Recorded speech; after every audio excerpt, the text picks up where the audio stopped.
当年的石川清一郎以一个日本内地来的人，来到这个地方，热爱这个地方。比如说他在画城隍庙的这个街道的时候，他就想到东京的那座庙是城隍庙大了很多，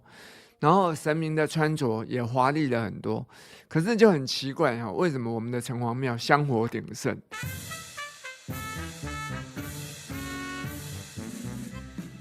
嗨，大家好。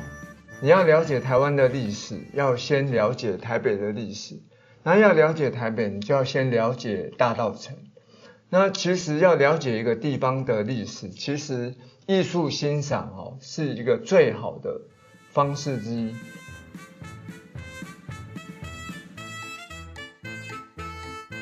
的石川清一郎就是日本明治维新3年后所出生的日本的静冈县的一位年轻人然后他早期在日本的中央印钞局上班。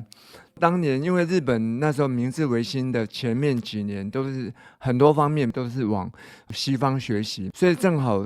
在那个年代，日本他们也邀请了很多西方的艺术家来日本演讲或者说任教。那正好就有一位英国的水彩画家，就到他们的单位里面来教美术的部分。我们就知道，不管是股票也好、钞票也好、证券也好，都需要有图案的嘛。所以石川清一郎当时以16岁、17岁的年龄去报名参加了这个英国老师这个课程。在这之前，他们家其实对于小孩子汉学基础是非常重视的，所以石川清一郎在学西画之前，也学过类似我们现在讲南宋的那种水墨画。石川清一郎，我觉得他很聪明，他也预知未来的日本一定是走向西化的，所以后来日本就做了很多改革，所以他就决定他要学水彩画。那也因为这个因素，他很努力的去学英文。所以石川清一郎的英文在那个年代的日本人来讲是非常的优异的，甚至他后来暂停工作1年，特地跑到英国去向这位老师拜师学艺。1年之后，他回到日本，日本的一些美术界也开始兴起一股改革风。后来东京美术学校大概在1896年就创立了西画科。所以他回来之后也参加了一些改革派的一些画会。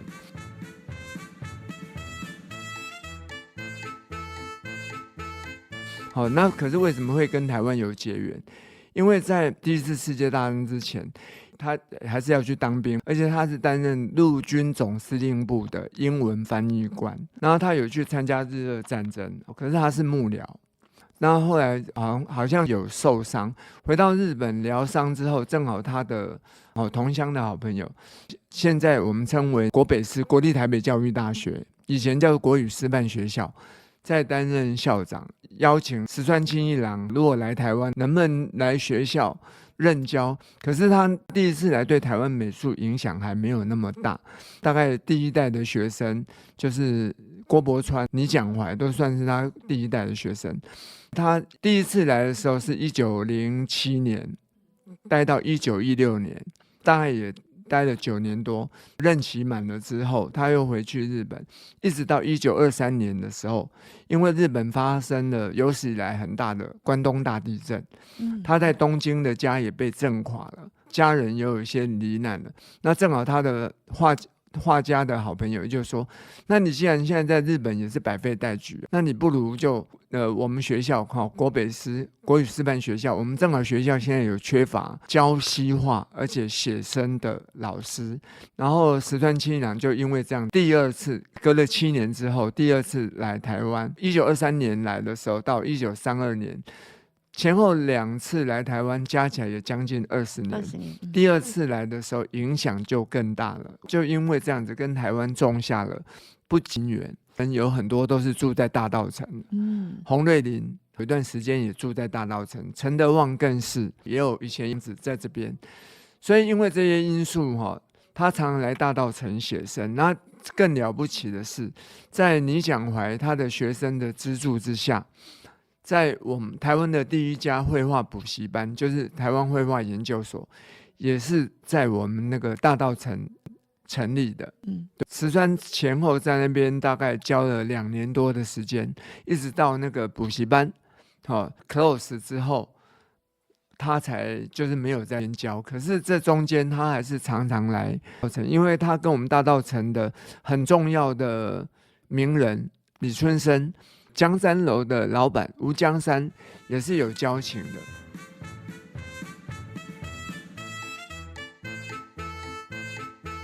说他来这边之后，不管是画了大稻埕码头，面向观音山，或者说大稻埕的驿站，其实这些很多都是他琢磨的重要的话题。他在大稻埕从台北桥还有码头的沿岸，这些作品都是在报纸上连载的，大概2天就画一幅。他是用旅游的那种心情手札，可是我所谓的旅游是跟一般的来蜻蜓点水的那些画客是比较不一样的，因为他每次来大稻埕之后，他其实就会很深入的大稻埕的大街小巷都去走一趟，再加上他有好朋友学生都住在这边，所以他是用一种比较深刻入世的角度在画这些景点。我就会以我是当年的石川清一郎，以一个日本内地来的人，来到这个地方，我为什么会热爱这个地方？比如说他在画城隍庙的这个街道的时候，他就想到他的家乡东京有一个叫天满宫。我们的城隍庙跟日本的那座庙是很大的不一样，他还会像写日记一样，就把这2座庙做一个比对。他说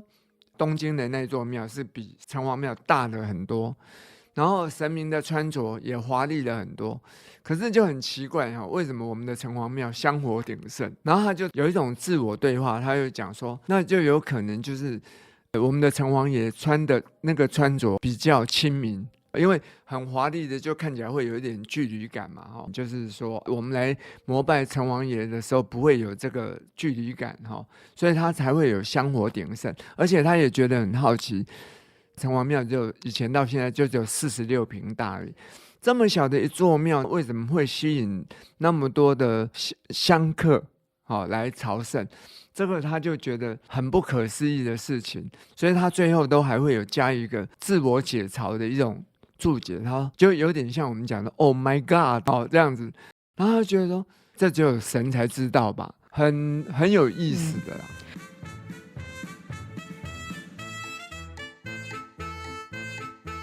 他不是我们这边土生土长的，然后他又曾经留学过英国，所以我觉得他的画风同样在画大稻埕的这些景点，我是把它称为西风东渐，毕竟他也是学院派的。在画这个风景点的时候，他会整个画面1分为3分比例拿捏非常的准确，不偏不倚。他会有一些透视景点，让这个景观呈现得更深邃，所以他有一种放射状的方式去呈现出来，无形当中就把这个街面就给拉长了，呈现一种很深邃的那种意境。它会随着画面当中的建筑物或者说人物的比例大小，也会把它排列得非常好。就像说石川是一个以水彩画见长的，可是他的学生像李梅树、三峡李梅树是画油画，李石桥也是画油画。那洪瑞麟的话是以水墨为基础的，我觉得这个就是他了不起的地方。石川清一郎一直鼓励他的学生要勇于去发掘你自己的特性跟风格，你要把台湾的民俗风情最写实的一面把它画出来，因为他带来写生的概念。他第一次来台湾的时候，他就发现说，当时在台湾喜欢艺术的年轻人就觉得很奇怪，你画的那些大山大水，你从来都没看过，也没去过，你那种美感是没有一种生命力的，没有一种真正的感动。所以石川他第2次来台湾的时候，就是希望他带来写生的观念，让学生能够去眼见为凭，画出来的景物才会有真实那种感动力嘛。所以后来台湾的学生就受到石川很大的影响，就是写生。所以只要石川在哪里画过的写生景点，他的学生也都会如出一辙，只是可能角度上会有一点不一样，因为每个人都受到石川不同程度的影响。可是如果从他的画风，受石川影响最大的绝对是蓝荫鼎，台湾的第一水彩画家。因为石川的画风，我刚才讲说是三分天下，可是他的学生到后来都有走出自己的风格，那唯独蓝荫鼎是很规矩的。老师说的三分天下，我的画面也是三分天下。那这样还不够，他连穿着都受老师的影响。所以我们在看那个蓝荫鼎的照片的时候，不管是年轻的时候或年纪大的时候，永远都是西装笔挺的。站姿永远都是稍息的站姿的。石川那一件作品是他第一次来台湾的时候，大概在1907年，那时候1910年左右所画的画作，